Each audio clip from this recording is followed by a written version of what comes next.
Welcome to the channel, and in this video I wanted to talk about one of my favorite sci-fi horror films, 2009's Pandorum. I've loved this movie ever since I saw it in theaters, and it's developed a little bit of a cult following ever since. It was a bit of a box office failure, grossing only $20 million worldwide from a $33 million budget. Plus, critics were very harsh on the film. I haven't looked at the reviews because I'd probably become infuriated looking at them, but also film criticism is also a fucking joke sometimes. Pandorum should be reevaluated and given the proper respect it deserves. So let's get into why I love this movie and maybe help introduce new people to this underappreciated gem. We should run. The film stars Ben Foster and Dennis Quaid, who wake up out of hypersleep disoriented and alone aboard a spaceship that was on its way to a new planet to be colonized. All the while, they realize that they aren't alone and are being hunted by feral creatures, so they have to find a way to save the ship and any other passengers, and there are some twists and revelations along the way. I remember seeing the trailer and it piqued my interest. I was also a big fan of Ben Foster as an actor after seeing his performance in the movie Alpha Dog. Dude, I'm totally fucking straight, man. I mean, I'm a little... He's a great actor, and whether he's the lead or has a supporting role, you can always count on him giving a great performance. Like in films such as 3:10 to Yuma, Leave No Trace, The Messenger, Hell or High Water, or even in something that would be a forgettable action movie like The Mechanic, he elevates it and makes it worth watching.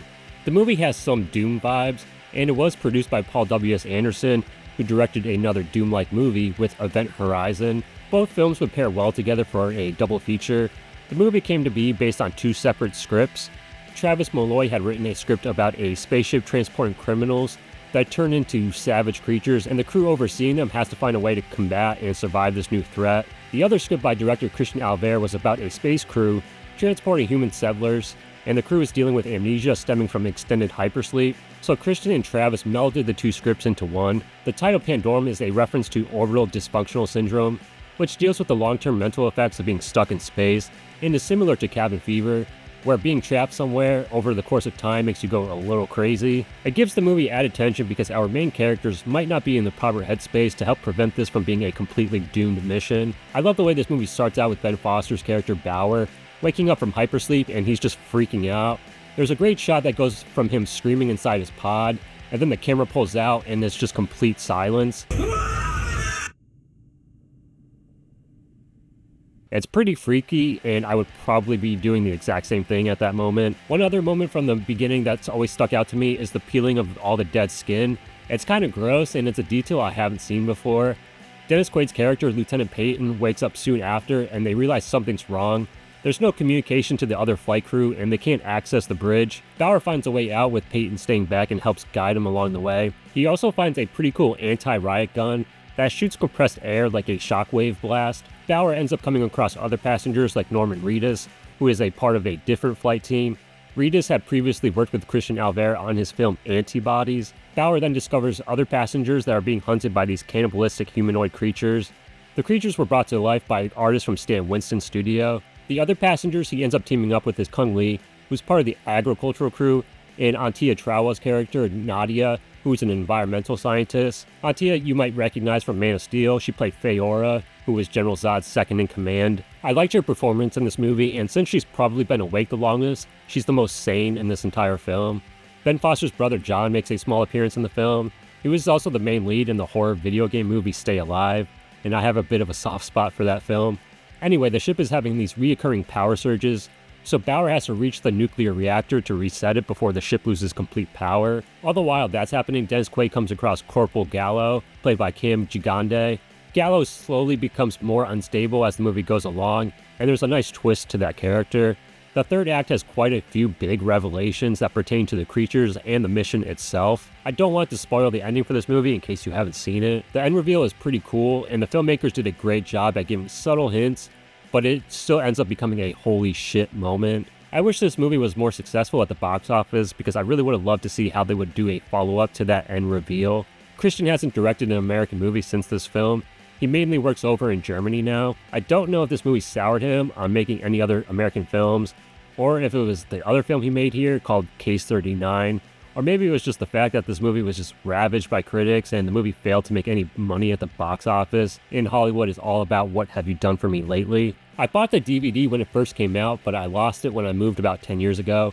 So I upgraded to this Blu-ray. It has some decent special features, and there's a 14-minute feature on the making of the film. It's a nice, concise look at the entire production, and pretty much all the main cast and crew are interviewed for it. They also have separate interviews of the cast and crew, and some of their answers are in the making of featurette, but there is more information you can obtain from watching this feature. There's also a feature on what happened to Nadia's team. It's nice to have some added lore for the film, but it looks pretty cheap. And after watching it, it kind of reminded me of something you would see on a TV while you wait in line for a ride at Universal Studios. So it adds to the experience, but it's also kind of superfluous. There's no word on a 4K release as of this moment, but I'm pretty sure Lionsgate owns the rights to this, so maybe they'll include it in their Lionsgate Limited line. I would love a nice looking 4K steelbook for this movie. Viavision over in Australia put out this limited Blu-ray last year, and I bought this recently from Grindhouse Video. It was limited to 2,000 units, and I think Grindhouse still has a few copies left. The lenticular cover is pretty cool, and it houses the Blu-ray in a hardcover slip box. The Blu-ray is region free, so it will play on my Xbox or PlayStation here in the States.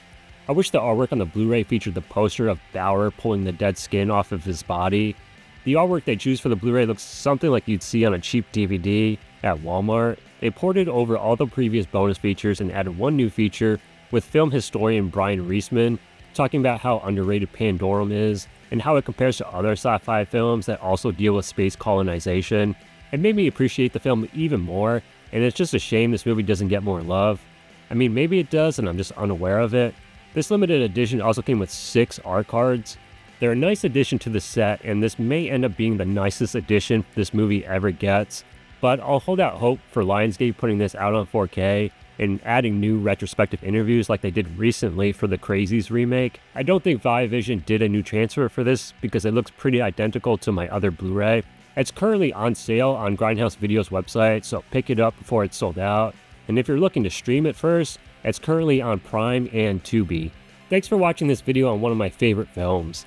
I hope if you weren't aware of this film that you'll be more inclined to check it out. And if you do like the film, let me know what your thoughts are in the comment section below.